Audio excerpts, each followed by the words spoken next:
Casi a diario venimos hablando de la situación de las empresas en la Argentina y en particular aquellas que cierran. Venimos siguiendo el caso de FATE de estos días en el contexto de una negociación que no prospera con un anuncio de cierre y con la caída de 900 o más puestos de trabajo, pero también venimos contando lo que pasa en las empresas del sector textil, especialmente el sector textil, aunque no son las únicas, también del sector de la alimentación, empresas que cierran. Muchas. Y la pregunta es, ¿pero estos son hechos aislados?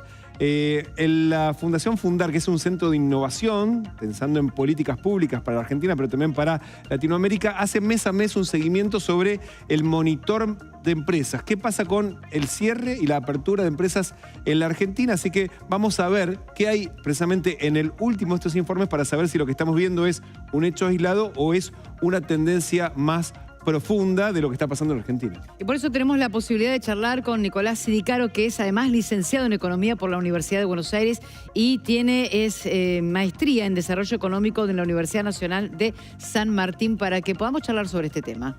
¿Qué tal, Nicolás? Buen día. Gracias por acompañarnos. Bueno, que es uno de los autores, de hecho, de este informe mensual de Fundar. ¿Es un hecho aislado lo que estamos viendo, pensando en grandes empresas o medianas que cierran en la Argentina? Buen día, ¿cómo están? Muchísimas gracias por la invitación. Bien, es la gran pregunta, me parece. No es para nada un hecho aislado, sino que lo que estamos viendo y lo que mostramos en el monitor, que se va a ir actualizando mes a mes, está disponible tanto para la prensa como para cualquier persona de pie que quiera ir a verlo en nuestra página web. Es que desde que asumió el gobierno de Javier Milei hasta hoy se perdieron casi 22.000 empresas. Cada una de estas empresas tiene al menos un empleado, perdón.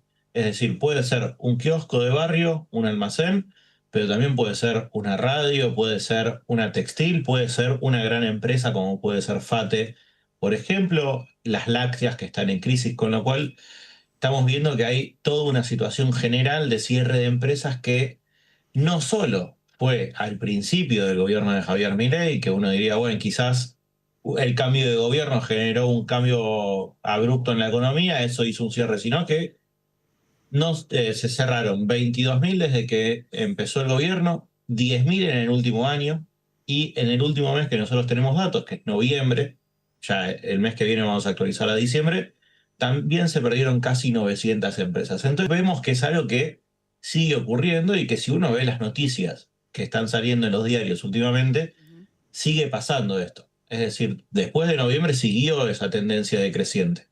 Ahora, Nicolás, ¿puede ser que esta sea una tendencia irreversible producto de la tecnificación, de la apertura de los mercados?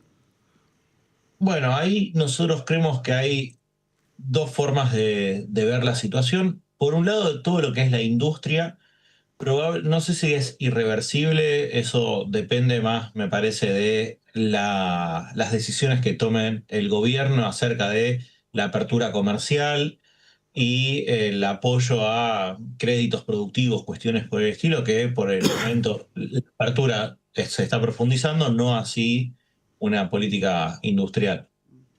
Entonces, en el caso de la industria particularmente, me parece que vamos a seguir viendo esta caída. Como bien comentaba en el caso textil, la apertura de las importaciones viene haciendo que los precios bajen por un lado, lo cual es algo positivo para los consumidores, pero también que se estén destruyendo puestos de trabajo.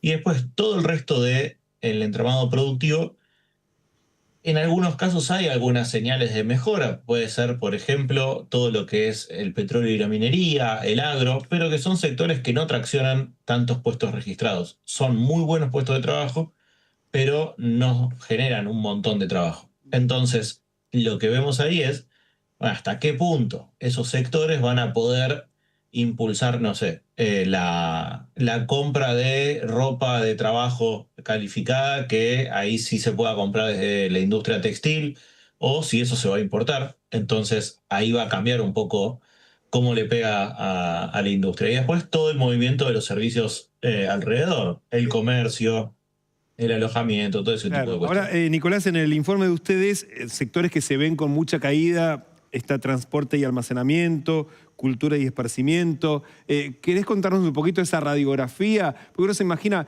qué raro transporte, teniendo en cuenta, no sé, que el sector logística es uno de los que más puede crecer, pero tal vez, claro, cuando hay caída del consumo no tienen a quién distribuirle nada. Exactamente. Por un lado, el transporte y logística un poco combina dos mundos, lo que es el transporte terrestre de personas y el transporte de mercancías, Lo que no tiene nada que ver, tanto digamos. terrestre como aéreo. Claro. Entonces, en lo que es personas, lo que vemos está habiendo una transformación de la movilidad urbana en los últimos años, ya esto va más allá del gobierno actual, que es cada vez hay más Ubers o plataformas o sea, todo ese tipo de plataformas. Lo que hace es que tienen un precio bastante más bajo que el taxi, entonces toda aquella empresa o toda aquella persona que tenía un taxi y lo ponía para que trabaje un peón de taxi, puede capaz cerrar esa empresa o ese empleo registrado y pasar el propio dueño de la licencia de taxi a conducirlo de vuelta como en un formato más tradicional. Entonces ahí vemos una caída, pero también estamos viendo caídas en lo que es movimiento de mercancías. ¿Por qué? Porque hay menos industria, menos consumo, entonces se requiere un poco menos todavía de transporte. Esto de si se ve afectado, no sé, el otro día el gobierno dio de baja un antidumping de aluminio que podía beneficiar al lugar tiene que llevar el aluminio desde Puerto Madryn hacia todos los puntos del país. Ese movimiento, si se deja de realizar y se pasa a realizar desde Buenos Aires, por ejemplo, Claro. va a afectar en parte a la logística.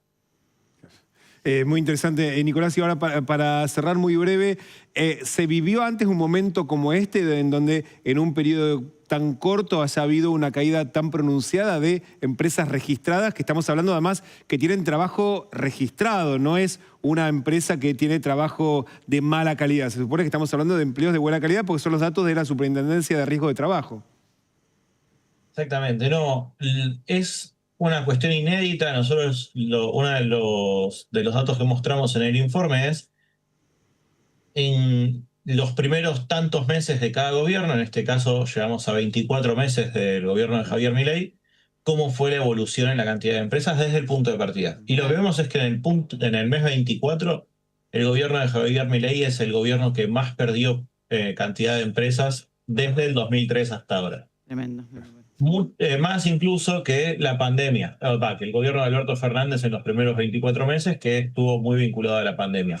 Bien. ¿Por qué? Porque en el mes 24 Alberto Fernández ya había empezado la remontada y el crecimiento de la economía. Por ahora Javier Milei viene por debajo de eso. Hay que ver qué es lo que sucede en los próximos meses, pero veríamos mantenerse esta caída probablemente.